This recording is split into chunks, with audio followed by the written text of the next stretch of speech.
Southwest Florida's newest game in town brings you all the NFL action that you're asking for. Lloyd and Kevin have all the news, updates, trades, and rumors from the NFL. Lloyd Vance's Insider Football on Sports Radio 102.9 The Game starts now.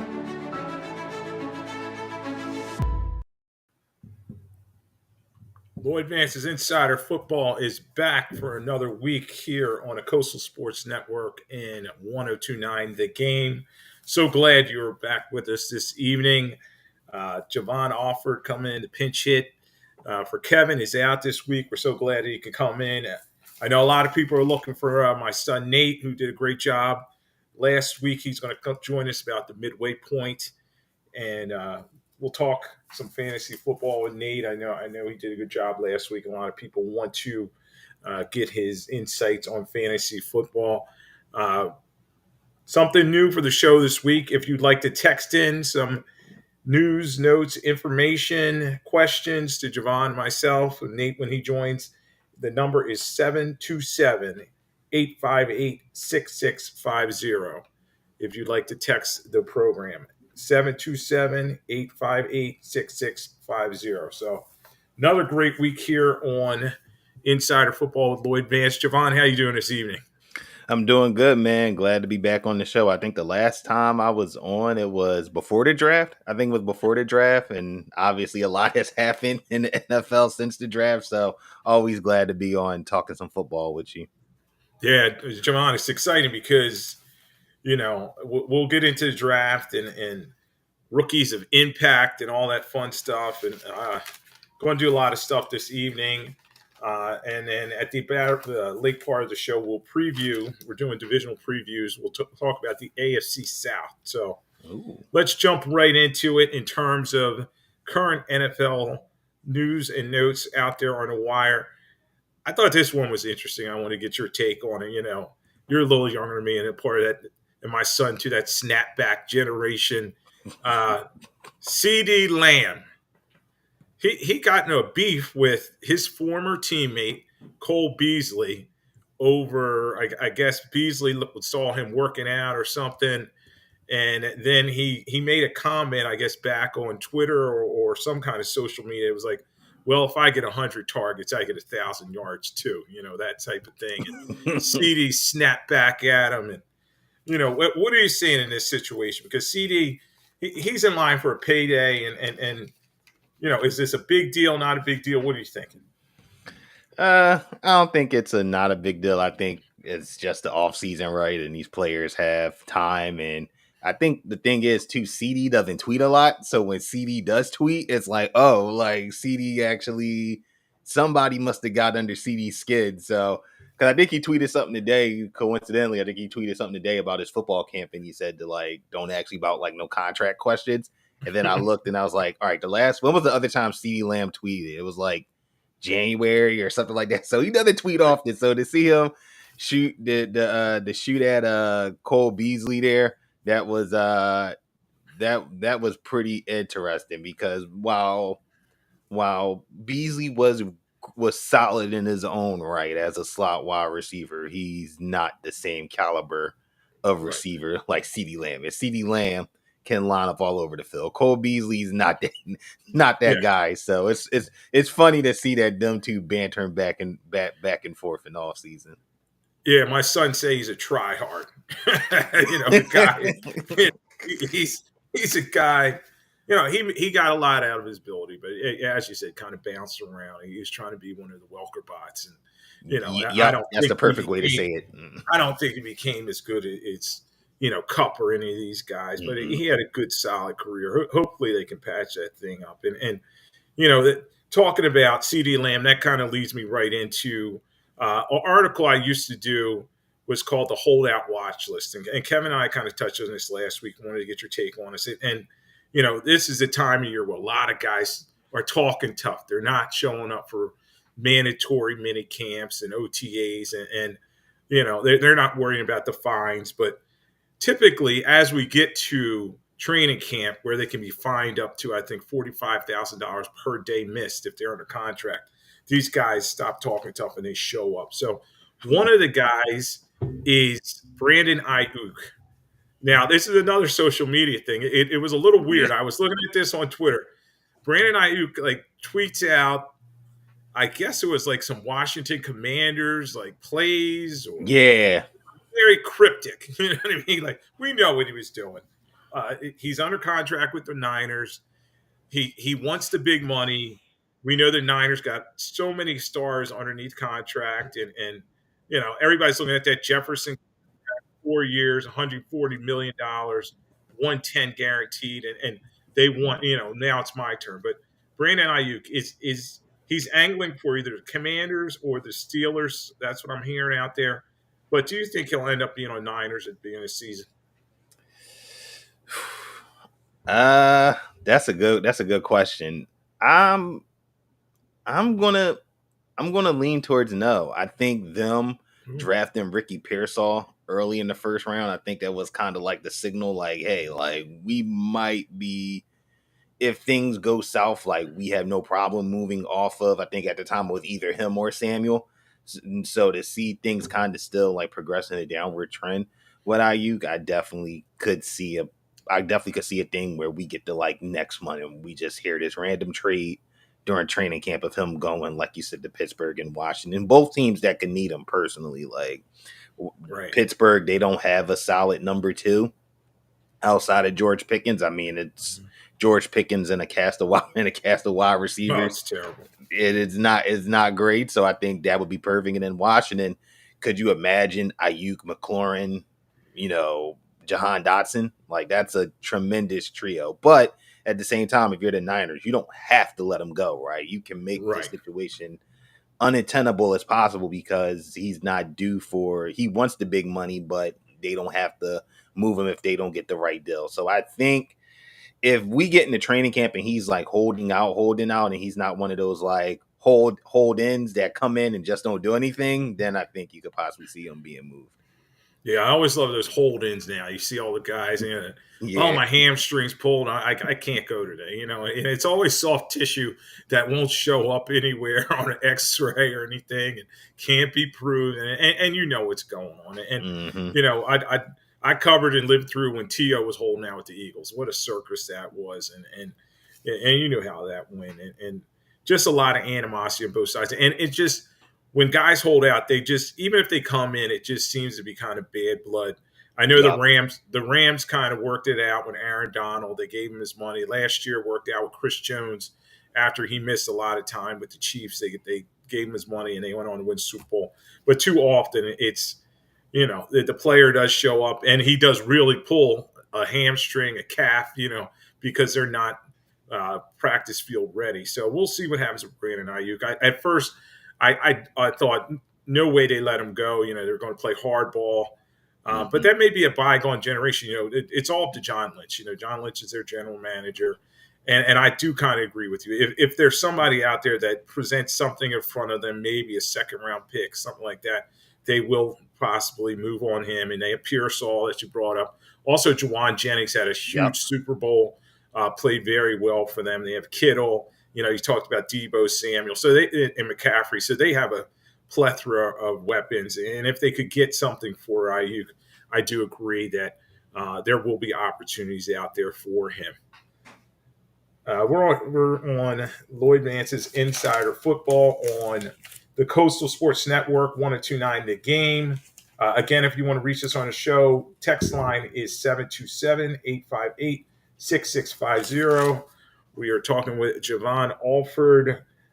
He's a gambling expert, I guess. Yeah. Also fantasy football. I mean, we covered all. I mean, that's why I like bringing Javon on because he covers a lot of bases, But he does check him out online and at his stuff. He talks about a lot of prop bets and some of the sports betting around the NFL. And what's your site again, just so you can put a plug out there?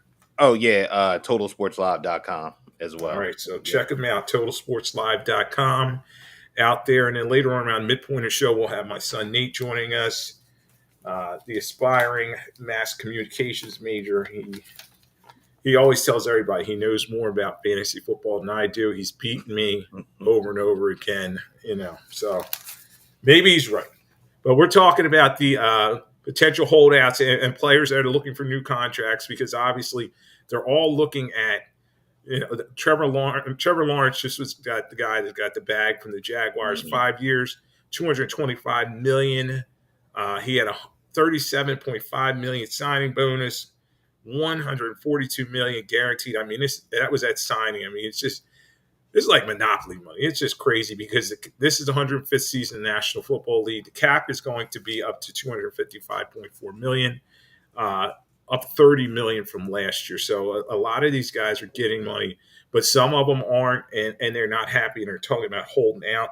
An interesting one, Giovanni, and this guy was talking tough all through mini camps. And last time you and I talked around the draft, he was saying, I'm not reporting. He got franchised, talking tough. T. Higgins,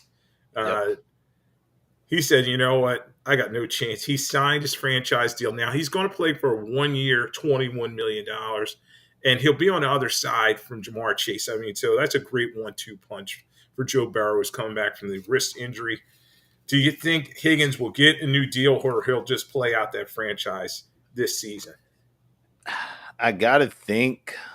I hope that they would give him a new deal because it's not many times that you can keep a core duo wide receivers together, right? I think obviously we've seen the Eagles be able to do that with AJ Brown and Devontae Smith at lower amounts than what the Amon-Ra St. Browns and Justin Jeffersons have gone for in free agency. So I would hope that the Bengals would do it. But I kind of see this. I kind of see it happening as he'll probably play out the 1 year and then probably test, his value in free agency, which wouldn't be the worst, idea for him just because there's always every offseason, there's always a team that's looking for that 1A, 1B caliber wide receiver. And I think T. Higgins, even showed in his rookie year when Jamar Chase was still, in college that he can be a 1A type of receiver, almost like how in Chicago, like DJ Moore kind of went from Carolina to Chicago to kind of be that number one. I think in a certain situation, T. Higgins could be that guy, maybe the Chargers next offseason, if their wide receivers start to develop, those young guys with Palmer and McConkey and Quentin Johnson, maybe that's a spot that he might go to because they didn't spend a ton of money this offseason. So maybe there's an opportunity for there. So I think for Higgins, I think that he's probably, like you said, I think he's going to play out the 1 year, but then I think he's going to test his value in free agency to see what the market, beholds, because the Bengals also got to they got to think about paying Jamar Chase too. So that's going to cost them a ton of money as well. Yeah, and they're all working off of that Jefferson contract that I talked about. And, once one guy gets that big payday, everybody's like, well, I'm just as good as him. What's in it for me? Right, exactly. I want to wet my beak too. So, and speaking of Dallas Cowboys, they sat back on their laurels this offseason. And we talked about CeeDee Lamb. He has not been paid yet. They got Micah Parsons, who hasn't been paid yet. You can comment on him. But their quarterback, Dak Prescott, he's walking around. He's in a walking boot, has a foot sprain. Another guy that's on the last year of his contract has not been paid by the Cowboys. And, you just wonder what's going on with this team. And last year, I know my one friend says it's low-calorie Dak because he fills up on the end of games, 36 touchdowns, only 9 interceptions. Low-calorie Dak. Yeah, you know what I mean? Like empty calories at the end of games, when they're out of reach and they're putting up 70 on some of these bad teams and stuff. But the stats would say, he should be paid like these upper echelon quarterbacks. But will Dak get that money? What are you thinking about that walking boot situation? And, it could be as much as $60 million a season for him. I just don't know if he's worth that. Yeah, I mean, this is what happens when you, like you said, when you just sit back and you don't do anything, right? The Cowboys were, telling us all off season that, they're all in for 2024. They're all in. Mike McCarthy's back for one more year. And, we got Dak, we got Micah and CD, but you haven't paid none of them. More pressingly, not Micah, but CD haven't get paid while he sees his counterparts getting paid. And now Dak, he sees Trevor Lawrence getting paid, who he's done a little bit of something, but it's probably around the same amount that Dak Prescott's done in his career. He sees Jared Goff, getting paid, who just took the Lions to the NFC title game. So Dak is probably feeling like, okay, like where, like you said, where do I fit in?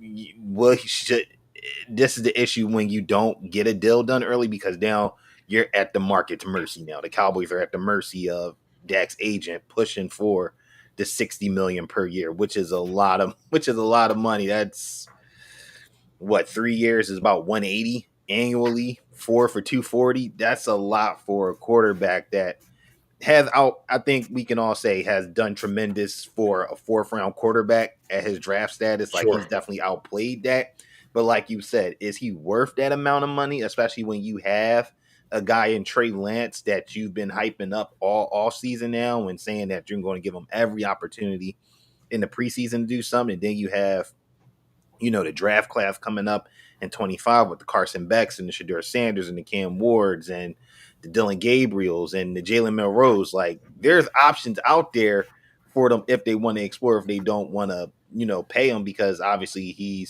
and which is kind of puzzling to me, he showed up to off-season workouts this spring and summer, so he's not a holdout, type of person. So it's very strange, because they cannot decide to pay him, let him walk in free agency, and then he could get paid like another empty calorie quarterback like Kirk Cousins, right? Kirk Cousins got the bag after tearing his Achilles. So they're in a tight situation, in a bad spot between Dak, CD, and Mike McCarthy on his last year of his deal. This is going to be very interesting season, for the Cowboys. Yeah, I think it's soap opera and waiting, and we talked about that before with my buddy Rich Q, and it's a situation where Dallas they're sitting back. You just wonder, is anything going to change with them? But nope. In the NFC East, the new champion every year since 2003, 2004 Eagles. And I think that trend's going to hold true this year. I think the Philadelphia Eagles are going to win the NFC East. That's going to be interesting to watch. One more holdout type story I'll throw out to you. And this guy's really stuck to his guns. He was traded from the Eagles to the New York Jets, and he said, I'm not showing up. He said, I'm not getting, he wants to get paid. Like, I always put the barometer contracts out there. So it's Nick Bosa, 5 years, $170 million, $122.5 million guaranteed that he's getting. Hassan Reddick, is he going to show up for the Jets? And what are we looking like in this situation here? This, again, just like the Cowboys, this was another puzzling situation, because when a player's looking for a new deal, why trade from him in the first place if you're not going to immediately try to extend him and give him that new deal? I think this probably will be a holdout situation where we don't see him maybe for like the first week of camp, but then I think he will show, because I do think the Jets need him on that defensive line. I mean, granted, they lost Bryce Huff to the Eagles, but you're talking about a guy, Hassan Reddick, who's had double-digit sacks the last 4 seasons. Like, dude is one of the more underrated pass rushers in this league. And if you have hopes and visions and goals, if you're the Jets, of winning the division and possibly making a playoff run, you need Hassan Reddick on the other side, on that defensive line with Quinnen Williams, and the rest of those dudes. So I think he'll probably continue to keep this hold up going, but I think eventually something gets done, because as much as he needs them, they need him too if they want to reach the goal that they have set for him. Yeah, sure. And we're talking to Javon Alford here on Lloyd Vance Insider Football on the Coastal Sports Network and 102.9 The Game. We're talking about contract situations this offseason leading into the season. I know I said that was the last one, but one more. I got to throw this one at you. Tua Tagovailoa, he is not another guy. Is he worth $55 million? It had a very nice season. They beat up on the bad teams, put up a ton of points last year. I think almost 500 points as a team. But, to me, I always say he's in the car. He's not driving it. You know what I mean? And right. Would you pay him that type of money, $55, $60 million a season to Tua Tagovailoa? That's hard because, like you said, they put up great numbers in the regular season, and it could be his good play is probably could be looked at as the product of the system, right? He plays in such an explosive system where these guys get open, the Waddles, the Hills, the Chains out the backfield, the Mosterts. Going rate, like you said, 55 million, 60 million. That's tough. I wouldn't do it just because I want to see if he can stay healthy. Obviously, he struggled to stay healthy in 22 with, the concussions and everything. And he was pretty good staying healthy, last season. But I think for the Dolphins, you got to see if he can do it again, right? Can he have a similar season, this time around, have good numbers and get this team, can he win a playoff game? Like, can you win a playoff game? Can you not fumble the bag at the end of the regular season like they did against the Bills, where it was like, again, a playoff situation and you didn't come through? Like, those are the things that kind of make you and kind of help your situation. So I think if you're the Dolphins, you probably want to see how it plays out, because again, you are in a situation where you never know. Maybe if the Cowboys don't bring back Dak, maybe Dak Prescott's a quarterback that probably, piques your interest. Or again, the draft, maybe there's a quarterback in the draft that piques your interest. So Dolphins, they have some wiggle room. It's just a matter of what Tua does this year to either cement himself as the guy or if they want to go elsewhere. Yeah, definitely. And that's going to be interesting to see. And talking about all seasons, a new thing, and I watched the first episode, was Hard Knocks with the New York Giants in the off season. It's the first time they're doing it. So it's the Giants in the off season. They'll have the Chicago Bears in training camp. And then in season, they're going to have Pittsburgh, Baltimore, Cincinnati, Cleveland. They're going to cover the AFC North. So, is this Hard Knocks overkill? Did you watch the first episode? I thought a lot of it was, all right, you're whining too much about Saquon going to the Eagles.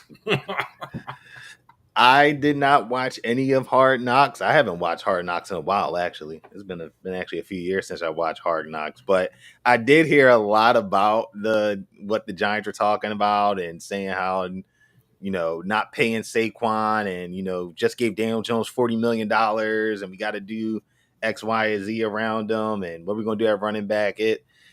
I like the idea of obviously having training camp Hard Knocks and having, in-season Hard Knocks for, especially during the season, for what fans don't get to see, right? We just get to see what's happening on the field, but not behind the scenes.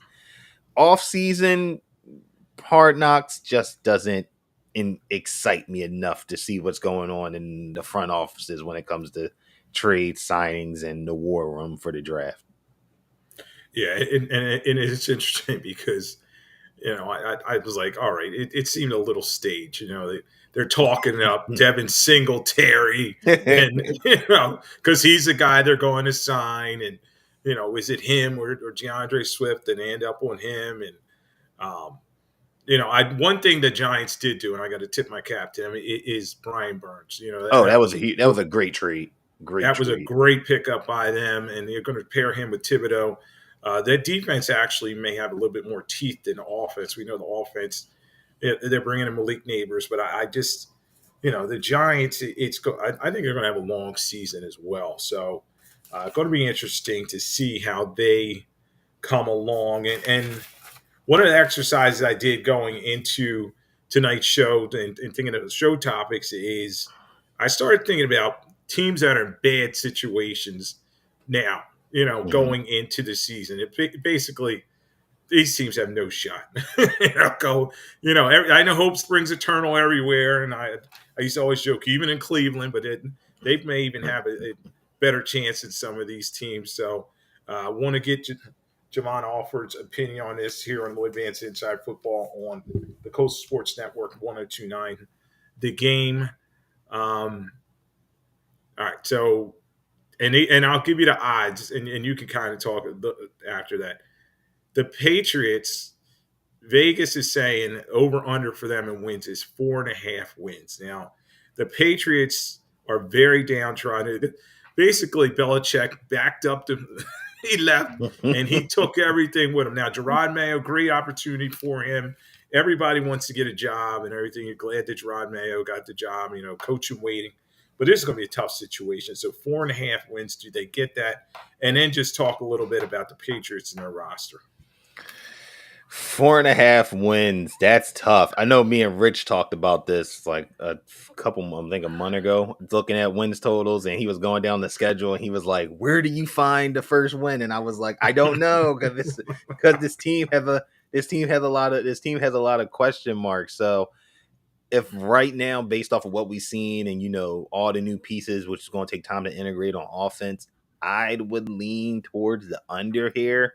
I think it'll be. I don't think they'll be as like a bad 4-win team like how they were last year, where they just look like completely just inept on offense because Mac Jones just somehow just lost it and they had no identity. I think with Gerard Mayo, I think they'll have an identity. I think having an established, play caller and offensive coordinator Alex Van Pelt will help, this team, because they do.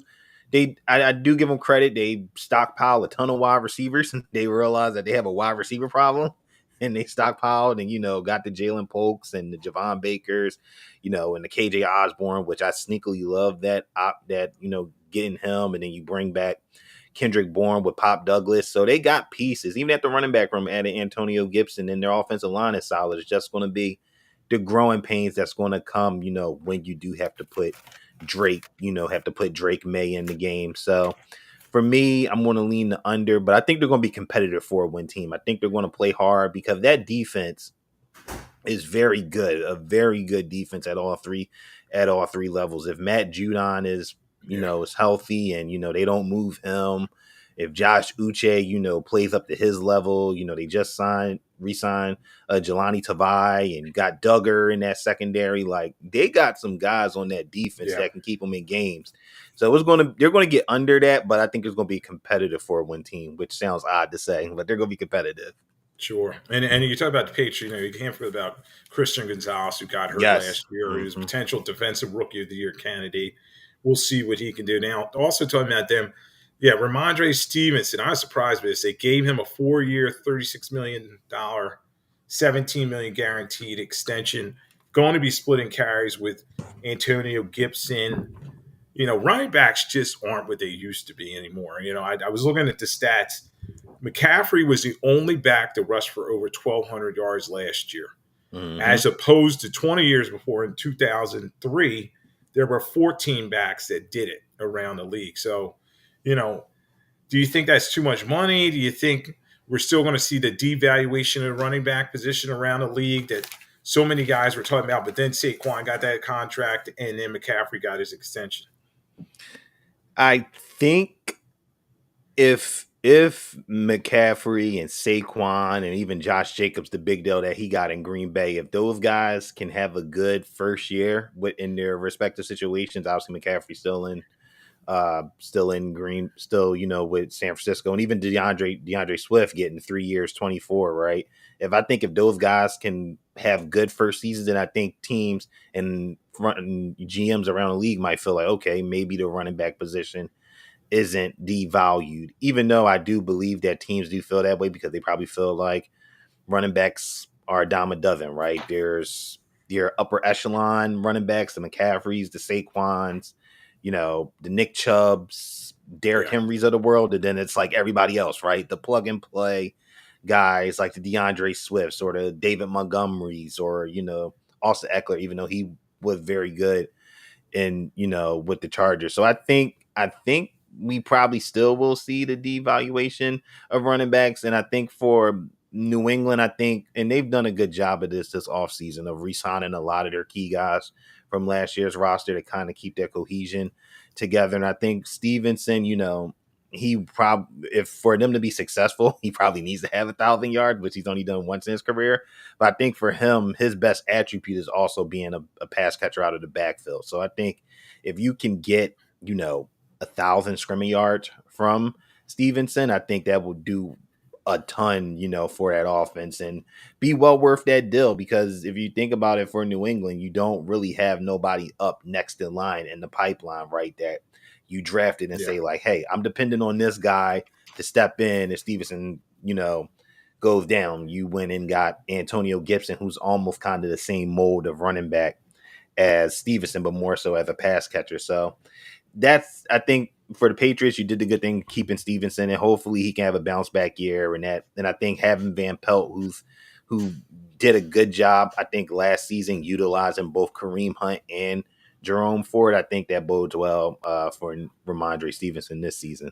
Yeah, and you brought up a great point in terms of the new NFL is a passing league first, and they want these running backs. They want guys to be able to play in the slot that can catch those swing passes, get 60 catches or more in a season, and that's kind of an extension. They're saying, I always didn't like that when Andy Reid was saying in a press conference. I was, a swing pass is extension of running game, but screen pass is an extension of the running game. That's the new NFL, but.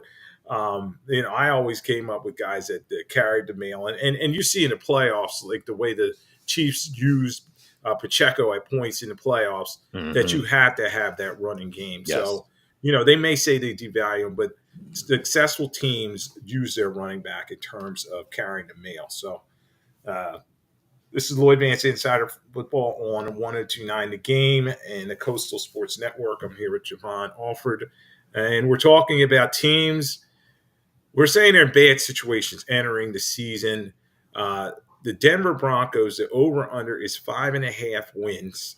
And I was looking at this. They gave up 5 first and second round picks over the last couple of years for Sean Payton, their head coach, and Russell Wilson, who's not even there, who they're paying $39 million to go away, and he's only being paid $1 million by the Steelers. So where we see the Denver Broncos, they brought in Bo Nix in the draft.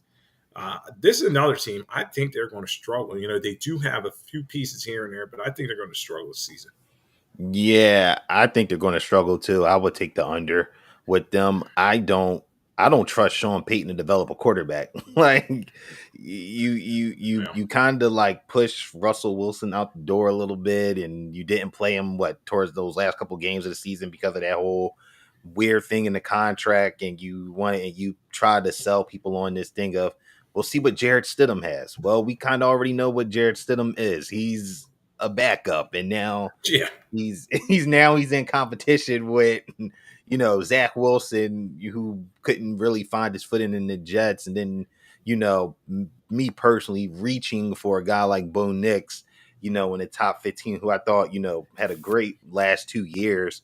At Oregon, and really developed as a quarterback from when we saw him at Auburn, or became more of a better passer. But I don't trust Sean Payton to develop, Bo Nix and get him to where he needs to be. And offensively, there's not much to love about this team. Like, that's the bad part too. Like, the weapons you're not really in love with. Like, you like what you have in Cortland Sutton, but if things go south for the Broncos, do you sell on Cortland Sutton, to recoup more draft value, right? Yeah.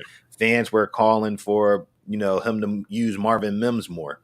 He didn't use him more. Javonte Williams, didn't look like himself last season, obviously coming back from the knee injury, so maybe that opens up a door for, Jaleel McLaughlin. But it's not a great situation. And then you look at the division that they play in, you got to think the Raiders, even though they don't have the most perfect quarterback room, those guys play hard for Antonio Pearson. They're going to continue to play hard, and I think Harbaugh is going to do the same thing in LA, where they're going to play hard for him. They're going to play smash mouth football, and the Chiefs are the Chiefs. Denver, they're still searching for their identity and figuring out what they are and what they're going to be. Yeah, I'd agree with you. 5.5, it does seem tough for them to reach. And you hate to pick on this next team, but they did it to themselves. They traded so much for Bryce Young. It didn't work out. You have the Carolina Panthers over under that Vegas is putting out there is 5.5 wins as well. Now, and also the caveat I'll throw out there as well is they have David Tepper. It's very tough to deal with him in terms of being an owner. He's a guy that's got too much money, in my opinion, and he just doesn't care. He'll fire a coach, and he's always butting in situations with his team. Yeah, I am probably beyond contrary to what everybody else feels about the Panthers. I'm actually optimistically high on the Panthers this year. Okay. I think number one, bringing in Canales as the head coach, I think is going to do wonders for Bryce Young. We seen what Canales was able to do last year in Tampa, then the year before with Geno, kind of getting him back on track. And I think he's the guy that can kind of get Young to back where he was, at Alabama and what we saw, his last, couple years at Alabama. Because last year, Frank Wright and Josh McCown, it just didn't work. Like it just wasn't happening, just wasn't clicking. And granted, rookie year struggles, but I think having an offensive mind that's kind of in tune with how the game's being played and how to utilize, running backs out of the backfield in the passing game, utilizing your tight end more in the receiving game, I think that's going to help. I think that's going to help Young a lot. I like what the Panthers. Obviously, I didn't like them trading Brian Burns for, who's their best pass rusher, but being able to get a Jadeveon Clowney in free agency, I think it will help offensively, shoring up the offensive line with Robert Hunt and Damian Lewis, I believe, on that offensive line, I think is going to do wonders because Bryce Young was just getting harassed back there. So I think if the offensive line protects, he has the weapons. Deontay Johnson, that's another guy who's looking to get paid after struggling immensely in Pittsburgh, win a whole season in 22 without scoring a touchdown, which disappointed a lot of people in fantasy because he couldn't find the end zone. So if he gets protection, I like the weapons that he has. Xavier Legette, I think, is going to be outstanding. Jatavian Sanders, Jonathan Brooks, when he's healthy, to pair with Chuba Hubbard. I mean, there's a lot to like about this team. Defensively, you wonder how they're going to piecemeal a lot of things together, more so on the front seven than the back end, because I think the secondary will be fine. But I'm cautiously optimistic for the Panthers. I don't think they're going to be picking in the top 3 this time around. I think they could win 6-7 games if Young takes the step that I think he will under Canales. All right, so you heard it here first. Javon saying go with the over for the Carolina. 5.5 is the number. No pressure, Wins. but I think his Twitter is Javon Alford, his name, correct? So you can send all those tweets to him when Bryce is having another tough season. But we'll see. We'll see how that works out. Yeah, and the funny thing is, everybody says in the NFC South you have a shot. You know what I mean? Because that division, 9 wins has won that division 2 years. I think it was 8 wins the year before. So 8 wins, 9 wins can win that division. So maybe Carolina could turn this thing around. It's going to be interesting. But Bryce Young has got to take that step up because being the number 1 overall pick, that's just a lot of pressure on him. But, everything I've seen ever since he was in high school out there in California, I watched him there, and then at Alabama, he is a winner. So you don't root for people, but I you'd like to see him do better. And definitely that offensive line's got to protect him. We're continuing to talk about teams entering the 2024 season that may have tough situations. I'm talking about Javon Alford here on Lloyd Vance Insider Football, 102.9 The Game on the Coastal Sports Network. This will be a combo one. I'll throw it at you because it's the same division. Both these teams have the same number. 6.5 is the over-under for the wins. New York Giants and the Washington Commanders. And we talked earlier, about the Eagles and the Cowboys. I still think it's a very top-heavy division, but can the Giants and the Commanders get past that number and kind of be a contender? I'll throw this out there. I am excited to see Jaden Daniels for the Commanders. I think he's going to do some good things for him. But what do you think about those two teams? Giants, I am slamming the under with no hesitation. I can hear Rich cussing somewhere. He's always his Giants, but anyway, go ahead. I'm slamming the under with the Giants here, and it's not because of their defense, right? We talked about it, having Brian Burns. I mean, they did lose Xavier McKinney in free agency, but then you get Tyler Nubin, one of the best safeties in the draft class, to replace him, which is outstanding. You have Bobby Okikere at linebacker with Micah McFadden. Like, you got some guys, and like you said, Thibodeau, and then if Ojulari can kind of figure it out again, like that defense will be humming and will keep them in games. But it's what are you going to get on the offense? Like, can Evan Neal kind of figure it out, on the offensive line? Because that was the guy that was a first round pick, like that was supposed to be that building block with an Andrew Thomas. Running back, I don't know what they're thinking and what they're doing. I mean, I like Devin Singletary, but but Devin Singletary probably only looked good in Houston because of the playmakers that he had around him, right? He had quarterback that was playing excellent, had wide receivers, a tight end. He doesn't have that in New York, so I'm interested to see what Dable can kind of do with someone that he had in Buffalo as kind of the lead guy, because they don't even have a solid backup right now, which just makes it more interesting. So then when you put that in play, wide receiver, you got some hope with Neighbors and Hyatt, but everything else after that, and then tight end, Theo Johnson has to step up and be kind of that Darren Waller replacement. But it comes down to Daniel Jones. I'm not a big believer in Daniel Jones. I think there's possibly, we do see the chance that they probably will start Drew Lock at some point in the season just because he's not getting it done. So I'm taking the under there. I think the Washington Commanders will. I want to lean the over, but I'm going to take the under. But it's, again, like I said with the Patriots, I think it's going to be competitive, six win team, just because Jaden Daniels, I think, is supremely a better quarterback than Sam Howell. And I think having Cliff Kingsbury, who kind of knows the work with dual threat quarterbacks, will put them in positions to succeed. Now, this all changes, right? If they trade for Brandon Ayuk, then all bets are off. I'm taking the over because he's going to have a great trio of wide receivers. Dan Quinn, bringing some former Cowboys, with him and Dorrance Armstrong to go on that defensive line with Jonathan Allen. Then you got Frankie Louvu from Carolina there, Jeremy Chin. Like, Washington's defense is tough. Offensively, they're good. It's just going to be, can Jaden Daniels not have the same, struggles that Sam Howell did, throwing interceptions and kind of letting games get out of hand. So I'm going to take the under on both, but depending on how Daniels and the Commanders look in preseason, you could probably sway me to take that over. Sure. All right. We're here on Lloyd Vance Insider Football on 102.9 The Game. We have Javon Alford on. We're going to bring in my son, Nate Vance from Misericordia University. He is a mass communication major. We're going to bring him in, talk about his fantasy corner.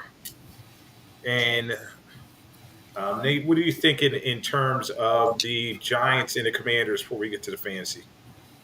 Well, the Giants, I mean, Daniel Jones is probably a bottom 5 quarterback in the NFL. If you look at his stats last year, they were horrendous. And then on top of that, coming back from an ACL injury this year, it's not looking good for them this year. They lost Darren Waller, retired. They got a big pickup in Malik Neighbors in the draft, but what is one guy going to do so much for this team? Also losing Saquon Barkley, downgrading significantly with Devin Singletary. It doesn't seem like they're on the come up at all, and should be projected to get around the top 5 pick and maybe land Shador Sanders next year. We'll see how he plays this year in college. But the Commanders, I think, will be a lot better this year. Like Javon was saying, Sam Howell was abysmal last year. He had led the NFL with the most interceptions and turnovers. He was just letting games get away from them all the time. It seemed as though in the beginning of the year they were in games, and then towards the end of the season they just weren't even competitive at all. And picking up Jaden Daniels, he was a playmaker in college, had the most touchdowns in college. You've seen him run for 200 yards in a game in college. He just comes to the league and projects to be a huge playmaker for the Commanders. So, like he said, I see them getting around 6 to 7 wins this year. A step up from last year having 4 wins. Nice. Then, all right, Nate's joining us, and we're going to jump over to his fantasy corner. So, Nate, what do you have for this evening? Yeah, so I got 5 running backs we're looking at today that I feel as though they are must drafts this year with huge upside. And I think they could really be some league winners, some early round running backs, some later round running backs. So the first guy I got is Bijan Robinson.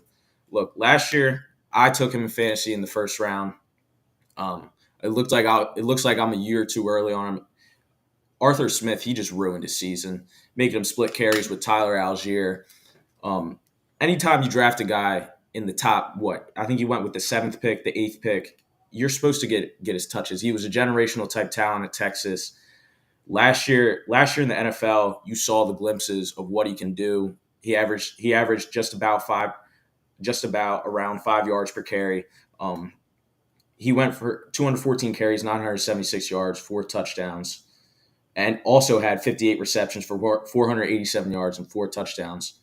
His receiving upside is what makes him be such a talented running back, and I think he could finish as the top back this year. Also, he was at the press conference the other day after practice, and he was giving hints that the Falcons will use him as a Christian McCaffrey type role this year. That's what he said at the podium. And their offense last year was not very good, having Desmond Ridder and Taylor Heineke as their quarterbacks. You had a huge upgrade with Kirk Cousins coming in. A vet, knows how to play at a top 12 level. Will definitely get Bijan his targets in a more efficient offense. I mean, last year they had the 6th ranked O-line, so he should be in a good position to have a bounce back season for sure. All right. And Javon, why don't you chime in? What do you think about Bijan? I think he's probably going to be about the 4th or 5th player taken in the draft, fantasy football drafts. Oh yeah, easily. I think what helps Bijan still like Nate said, not having Arthur Smith is going to be a huge, boom to that, because like he said, Arthur Smith was just handcuffing him, with Tyler Algier. So I think having a guy like Kirk Cousins, having an offensive coordinator in Zach Robinson, who comes from Deshaun McVay, tree of offense, and seeing how they kind of utilize all their players, receivers, running backs, in various ways. I definitely think Bijan Robinson, like you said, top 5, RB1, RB2, he's going to be one of the top gets, because what he was able to do last year under Arthur Smith was admirable. What he's going to be able to do this year with Zach Robinson and all those weapons is just going to be just crazy. Yeah, and Arthur's just now going to help out the Steelers. I know their fans aren't happy. All right, go ahead. Who you got, D? My next guy is James Cook, Bills running back. Last year had an improving season. He rushed 257 times for 1,112 yards, 2 touchdowns. Was also involved in the passing game heavily. 44 catches for 445 yards and 4 touchdowns. And that doesn't really tell the tale of his season. In the beginning of the year, they were underutilizing him. And then when they fired their offensive coordinator, they hired Joe Brady as the interim offensive coordinator, this year's offensive coordinator. You saw his touches go up increasingly each game. He had the big game against Dallas. He had 26 carries for 170 yards and a touchdown. He averaged about 18 touchdowns a game with Joe Brady as the offensive coordinator. He just is a young guy that is seeming to look to get better this year. And with their offense, you have Josh Allen, and they didn't bring in any receivers this year besides Keon Coleman in the draft. And it seems to be more of a run-heavy offense with Josh Allen and James Cook running the RPO a lot of the time. And they let go a lot of their running backs that were behind him. Last year, he had to split carries somewhat with Latavius Murray. They had Leonard Fournette at some point, Ty Johnson. They let Leonard Fournette and Latavius Murray walk in free agency. So now it's just Ty Johnson to him. They're looking to give him the backfield. He has a receiving upside, so he projects to be a 3rd round back. And the Bills have a very good offensive line, not very good 8th ranked O-line. So he will have a good time running behind that offensive line. Now last week, Angel commented on this, and I agree. Nate's a Buffalo Bills fan, everybody, so don't Grain of salt on that one. Go ahead, Javon. What do you think about James Cook?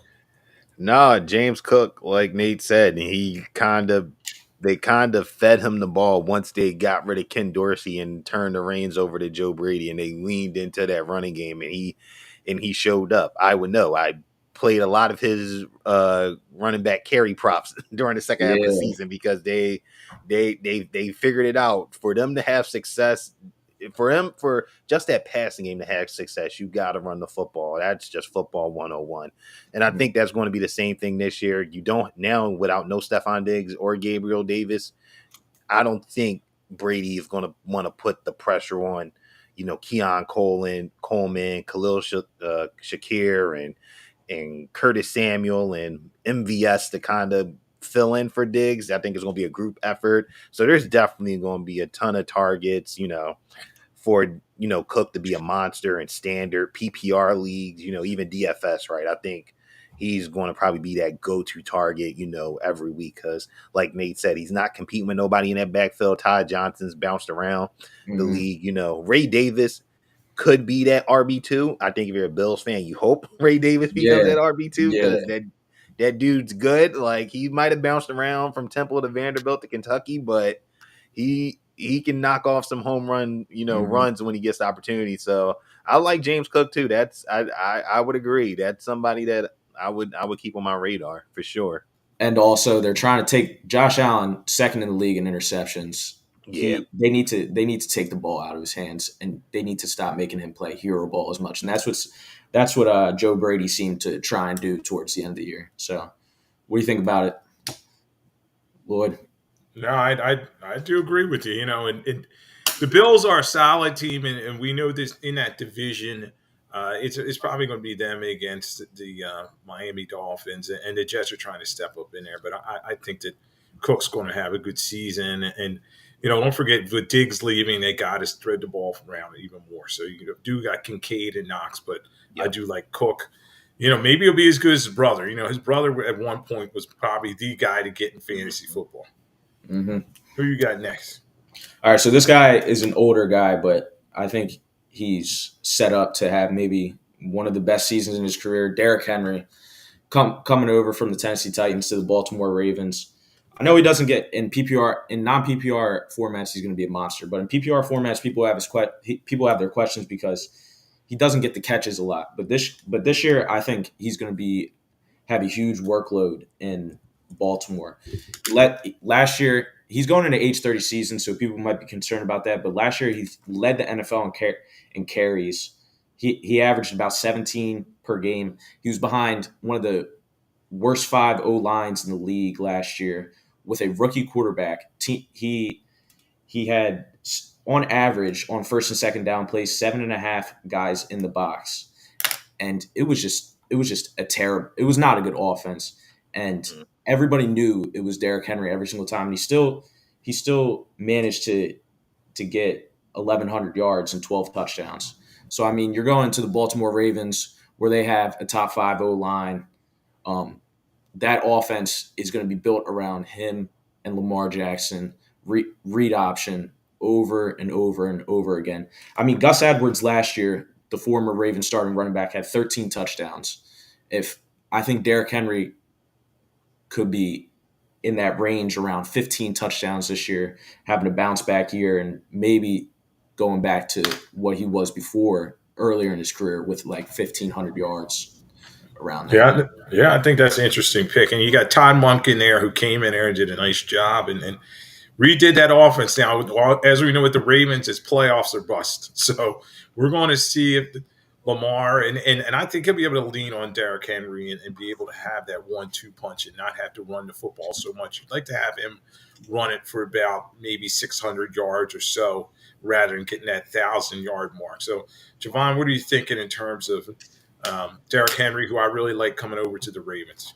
Oh, me too. I think if there was anybody that you would have watched over the last few years and think, man, he'd be such a good Baltimore Raven, it's Derrick Henry. Like you just said to yourself, like he's the perfect fit for that offense when they stop mixing and matching with Gus Edwards and J.K. Dobbins. So I think he's going to be tremendous. And you like you talked about, Nate, like Henry, it was a struggle for him because they knew like stack 7 in the box, like, and you just felt bad for him because dudes were just like jumping over the line and just hitting him in the backfield. He couldn't do nothing. Now he have a dual threat Lamar Jackson that you have to account for. Like, that's the scary part. Like, imagine when they're running read option, or zone reads with Derrick Henry and Lamar going downhill. Like, who do you stop? Who do you pick, right?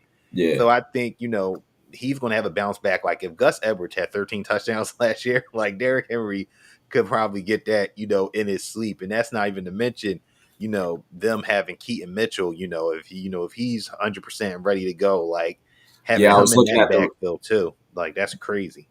Yeah, I was looking at the betting props. My dad said you were a big betting guy. Derrick Henry's line this year is over 9.5 touchdowns. So, that's easy. That's easy over. People should definitely jump on that. Everybody, get your apps out. Yeah, not you, Nate. Though I don't want to support that happen. Yeah, go ahead. My next guy, not a familiar name, but definitely a guy that could see huge workload this year. Zamir White for the Las Vegas Raiders. Last year, Josh Jacobs went down in Week 13, and he became the primary back for them.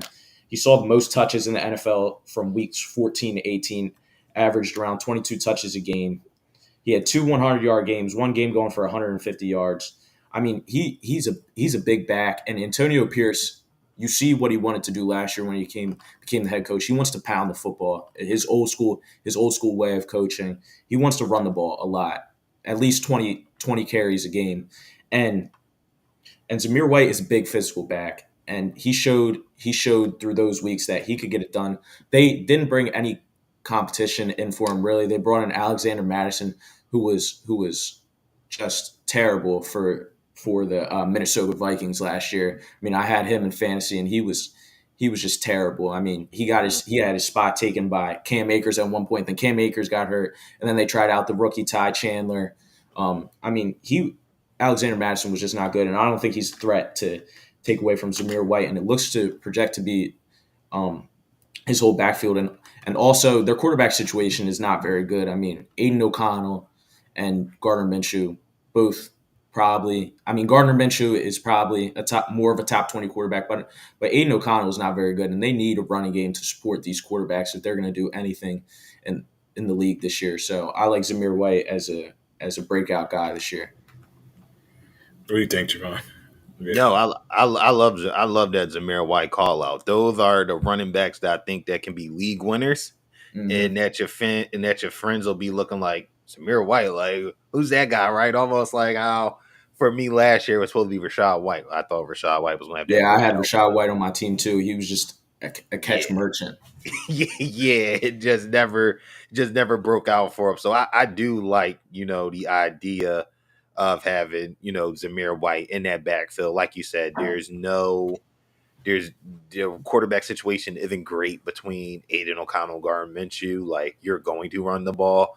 Madison, like you said, when you get passed over by Cam Akers, who was kind of a shell of himself last year, and then, like you said, Ty Chandler, right? And then you throw Ty Chandler past you, like, that doesn't bode well. And then now you hear, Raiders reporters, talking about the kid from New Hampshire, Dylan Laub, as a guy that, could be in that mix at RB2. So the stars are aligning for, Zamir White to take over and be that guy. And I think that's probably why the Raiders were comfortable letting Josh Jacobs go, because they saw, like you said, like you pointed out, like, this guy can run the ball. Like, he's getting yards, he's moving the chains, he's electric in the backfield. Like, we'd rather take that on a rookie contract than having to pay a guy like Josh Jacobs. Yeah, and the Raiders, just looking at their outlook for the season, I wanted to hear your take on what you think for them for the season.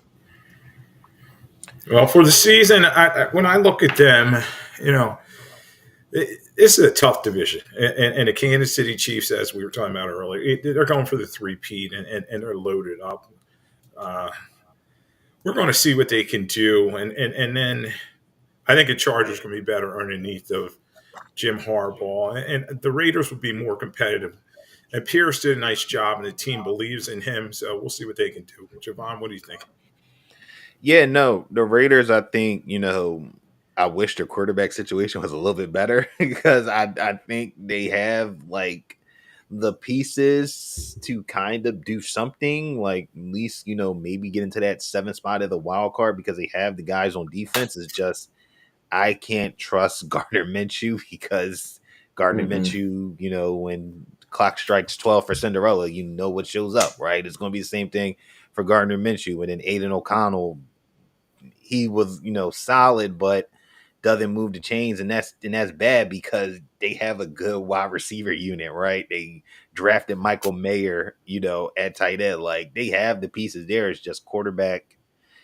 They didn't do the job that they needed to do. So I think they'll be, like you said, I think they'll be competitive, but they'll probably hang around that 6-7 win range, in the AFC West.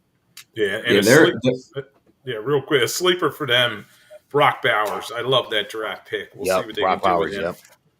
Go ahead, Nate. Yeah, I would like them next year to see them actually go all in for a quarterback. I know Dak hasn't been getting his contract. Maybe that would be pretty cool seeing him in Vegas.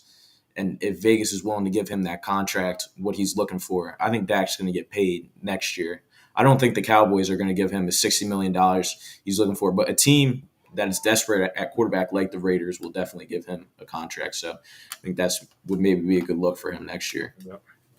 All right, one more, and then we'll jump over to our divisional preview. All right, my last guy was on the come up last year. He split carries all last year, but he was the backup running back to this guy, but he was just so much more efficient than the guy in front of him. The guy I'm talking about is Jalen Warren. You could just see when he was on the field last year how much of a game record he was and how efficient he just was when he got the ball compared to Najee Harris.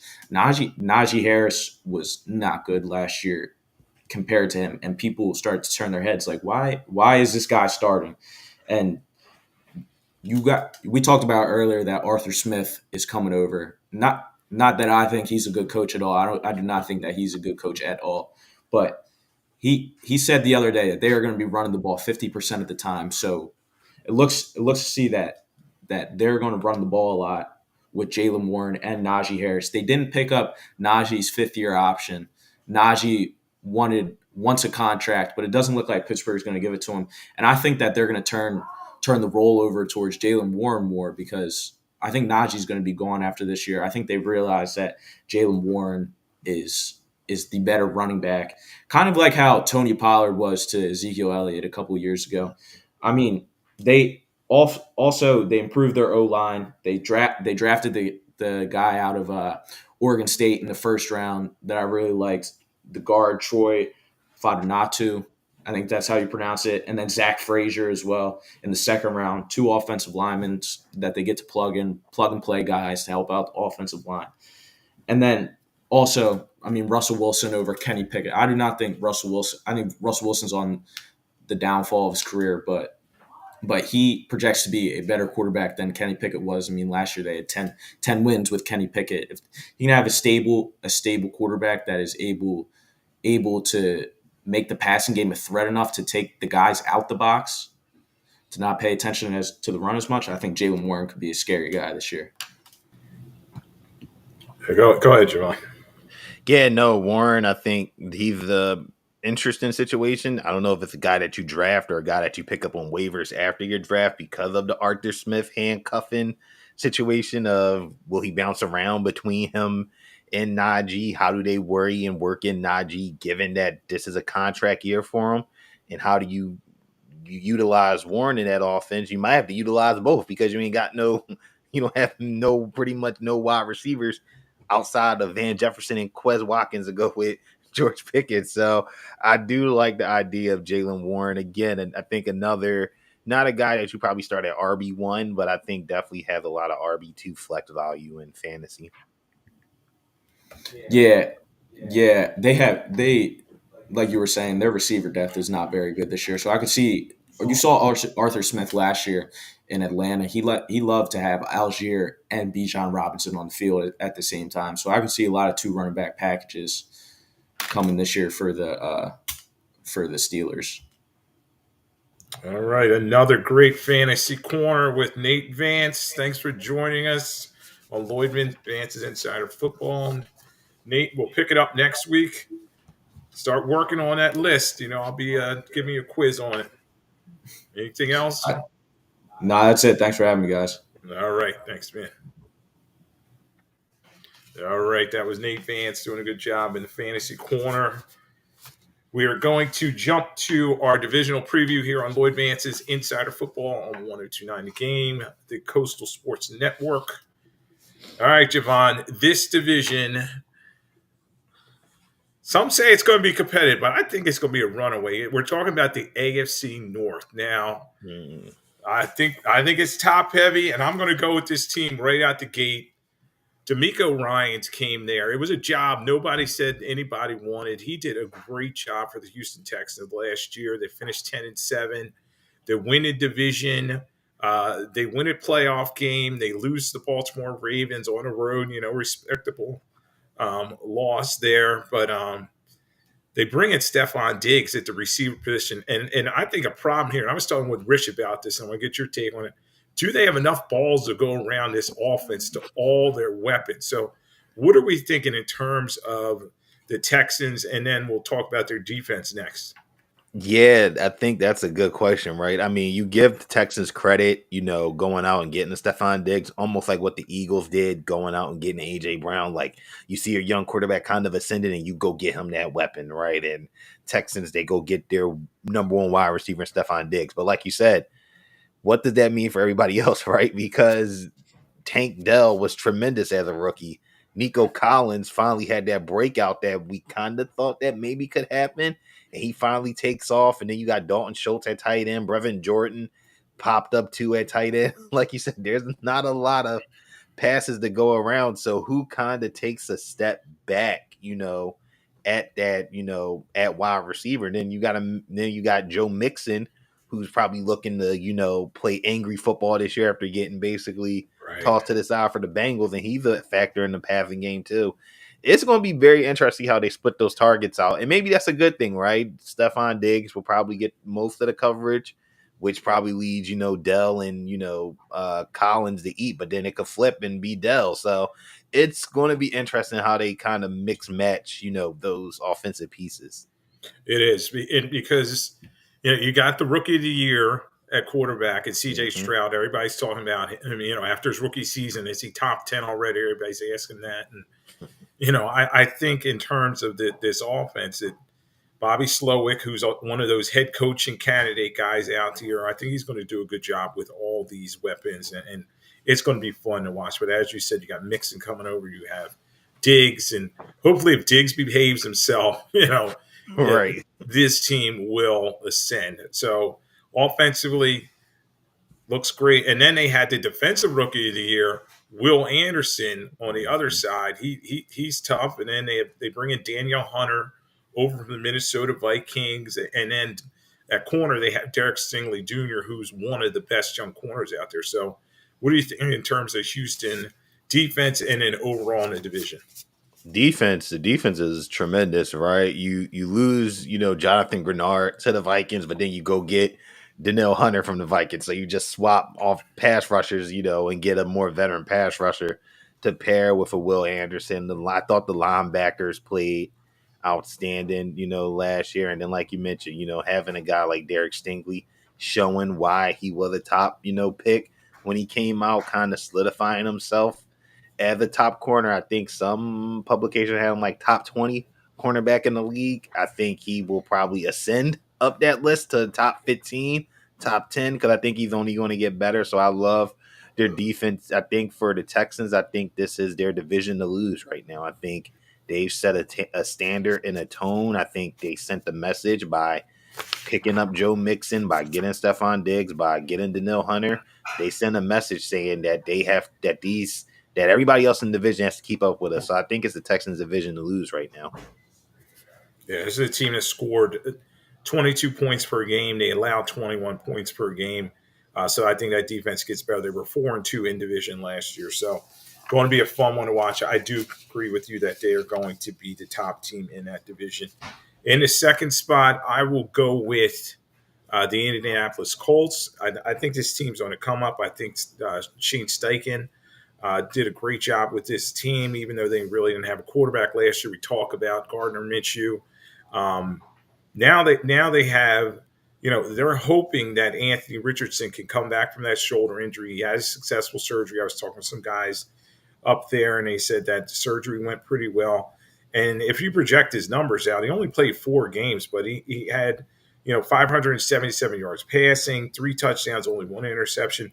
Now, the key thing, and I think he's going to need to watch this, Javon, is his rushing. He had 136 rushing yards and 4 rushing touchdowns in only 4 games. So they probably want to limit his number of rushes. And I used to say this when Michael Vick was with the Eagles, 8 rushes or less a game. You don't want to put him in harm's way too much. Mm-hmm. He has Michael Pittman Jr., emerging receiver. Alec Pierce is underrated.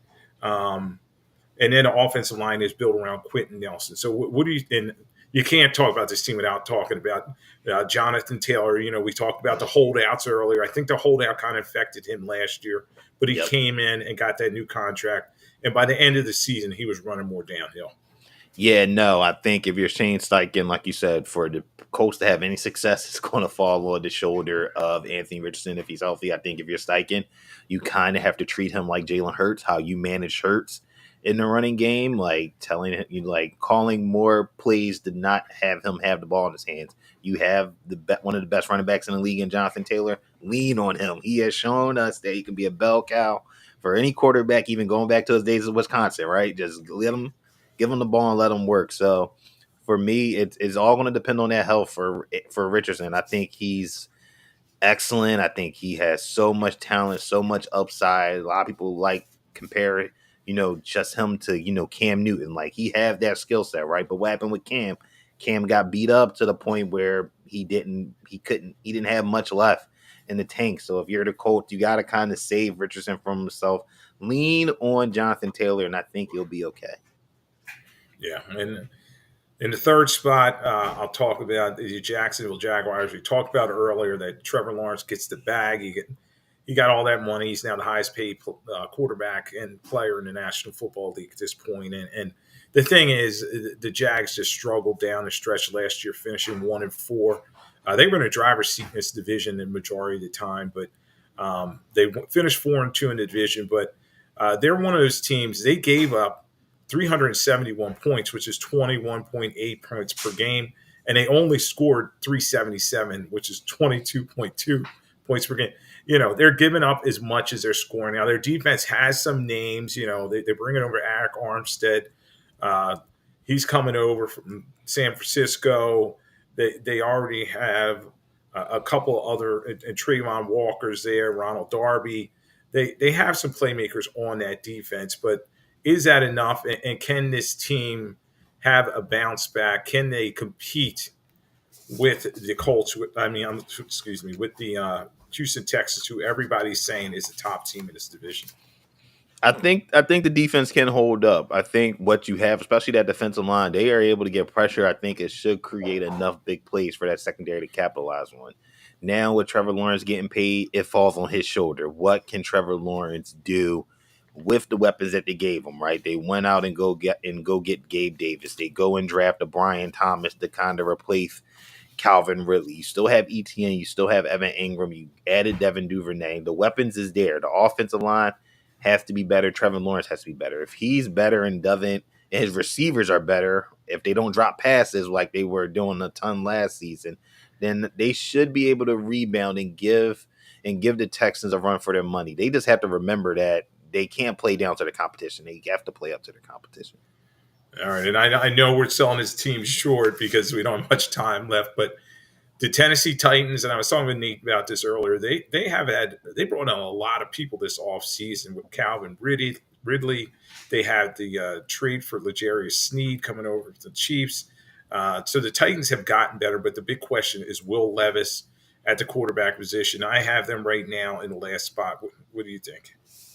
Yeah, same thing. Last spot. I think they're a 4th place team right now. I want to see what Will Levis does with Brian Callahan. Can he continue to take the steps that we saw last season? Now, they've given him the weapons, right? You mentioned they got Calvin Ridley to pair with DeAndre and Traylon and Okonkwo, and You revamp the running back room, bringing in Pollard. So the pieces are there for him. Is going to be what will he do as the full-time starter, for the full season, right? That's going to be the true test, right? Will he take the leap that Jordan Love takes? Now, if he does, that'd be tremendous. Like that, if you're a Titans fan, you'd be excited. But I don't know, based off of what we saw last year. He was good and had moments, but I want to see what he does for a full season with these weapons to be sure. Sure. All right, another great week here on Lloyd Vance's Insider Football on 102.9 The Game and the Coastal Sports Network. I want to thank Javon Alford for pitch hitting, for Kevin coming in, doing a great job, bringing all his insight, talking about fantasy football and betting, etc. So thanks, Javon, for popping on. And also Nate doing his great job with his fantasy corner. And we'll bring him back as well as Javon back. We'll bring him back later on in the season. We're excited. Training camp's almost here. I think around July 25th or so, they'll be starting. So thanks for joining us, everybody, here on Lloyd Vance Insider Football, and we'll talk to you next week.